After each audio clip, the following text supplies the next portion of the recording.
Good evening. This is Akashvani Kohima. I am Kuku with the evening news. The headlines. Former Nagaland Chief Minister Dr. S.C Jamir stresses India's unity in diversity, cautions against growing political divisions threatening national harmony. Nagaland Pradesh Congress Committee accuses ruling government of neglecting socio-economic issues. Centre secures 1.56 crore rupees relief for aspirants and students in education sector through refunds from coaching centres. And Union Education Minister Dharmendra Pradhan emphasizes that the new national education policy has been envisaged to take India to the global level. Now the news in detail. A two-day youth conclave and cultural fest organized by Linguistic Minority Forum of Nagaland was held at the Lions Club in Dimapur today. Former Chief Minister Nagaland and former Governor of Gujarat, Goa, Maharashtra and Odisha, Dr. S.C Jamir, speaking as the chief guest, emphasized on India's rich diversity, noting that the country has been a symbol of unity in diversity. He, however, expressed concern that this unity is gradually eroding, with national issues often being viewed through the lens of political party divisions. He also spoke on challenges posed by extremism, which threatens the country's secular fabric, warning that unless the principles of secularism are upheld, India faces a perilous future. Today, we are meeting at a very crucial time in the country and also in Nagaland. The landscape of politics at that time was quite different from the present Indian political landscape. In Parliament, all the members, whether they're treasury bench or opposition, they only talk about the national problem. Highlighting Nagaland's history, he said that the state was purchased by blood and stressed the need to overcome divisions within the state that foster negativity.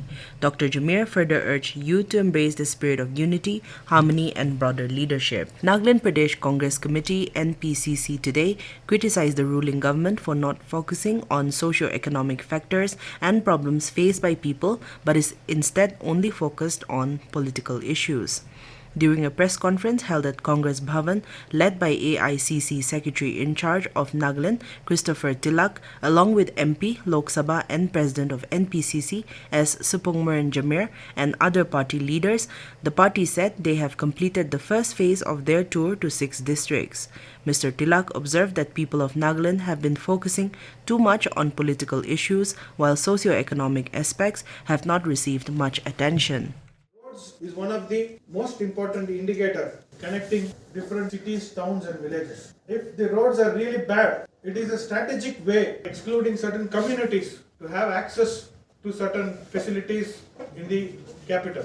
And I find that the political leadership today in Nagaland is not much focusing on these socio-economic factors like roads, schools, hospitals, which are primarily required for the development of the future generation. Mr. Tilak pointed out that in India, 65% of population is below 40 years old, making it a young nation, and Nagaland is equally a young state with a predominantly younger population. He, however, claimed that the government does not have a clear vision for youth empowerment. Nagaland's MP, Lok Sabha and President of NPCC, S.C Jamir, today said reimposition of protected area permit and reduction of free movement regime are serious issues and should not affect the people, adding that it goes against government's own policies. He said government initially introduced Look East policy and later changed it to the Act East policy. He therefore added that the establishment of International Trade Center would be meaningless if it negatively impacts the people. Respecting of this free movement regime from 16 to 10 or maybe on 9, it has become a very serious and it is mostly implicating in our Naga society. Mon area, our Konyak brothers and sisters, more than 100 villagers are inside the Myanmar. And then this side, now the amount of family members, father-in-law, sisters-in-law, all are related and they are staying with the international artificial quartering area. Responding to queries during a press conference at Congress Bhavan in Kohima, Mr. Jamir remarked that restrictions on tourists and related matters are one issue. The MP further said such matters remain issues between the central government and international policies. The centre has facilitated 1.56 crore rupees in refunds to students from coaching centres, providing relief to aspirants and students. The Department of Consumer Affairs successfully facilitated these refunds for over 600 students. These students enrolled in coaching centres for civil services, engineering course, and other programs were previously denied refunds despite following the terms and conditions set by the coaching institutes. The relief was made possible through grievances filed by the students via the National Consumer Helpline, which facilitated a streamlined process for dispute resolution. Consumer Affairs, Food and Public Distribution Ministry said the swift action by the department has helped students receive compensation for unfulfilled services, late classes, or cancelled courses, ensuring they do not bear financial burden of unfair business practices. The department has instructed all coaching centers to adopt a student-centric approach, mandating clear, transparent refund policies to protect students' financial interests. This is Akashvani Kohima giving you the news. For quick news updates, follow us on our X handles AIR News Alerts and AIR_Kohima.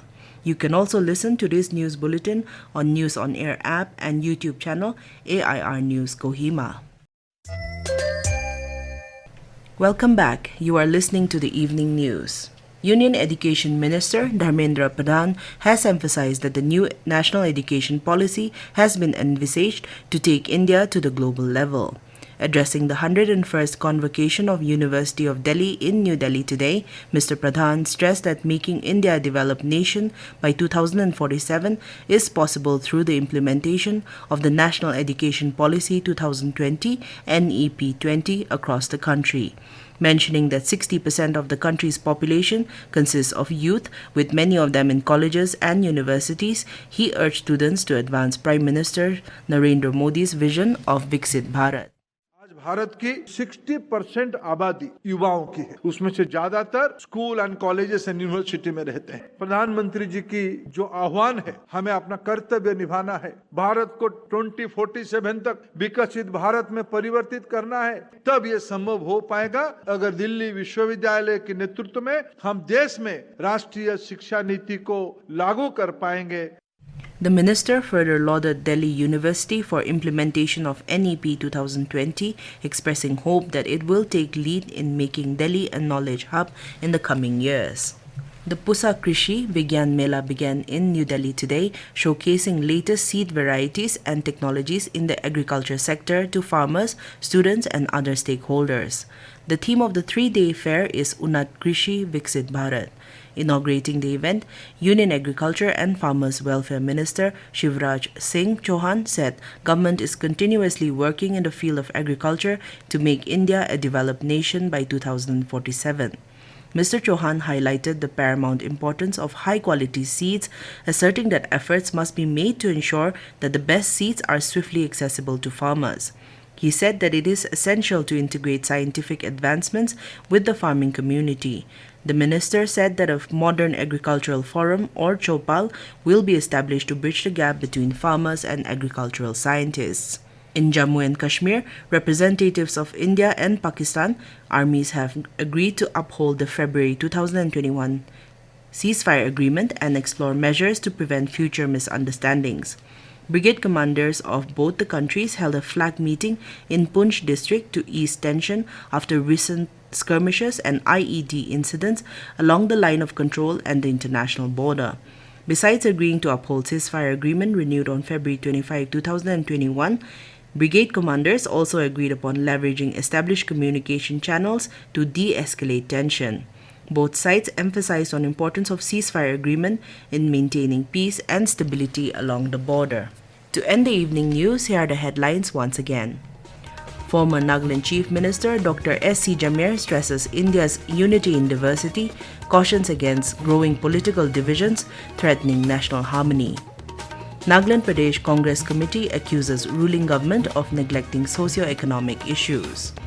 Centre secures 1.56 crore rupees relief for aspirants and students in education sector through refunds from coaching centres.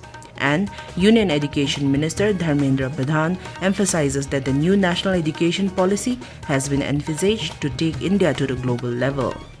That is all we have in this evening news bulletin. We will be back tomorrow morning with the English news at 7:30 a.m. Good night.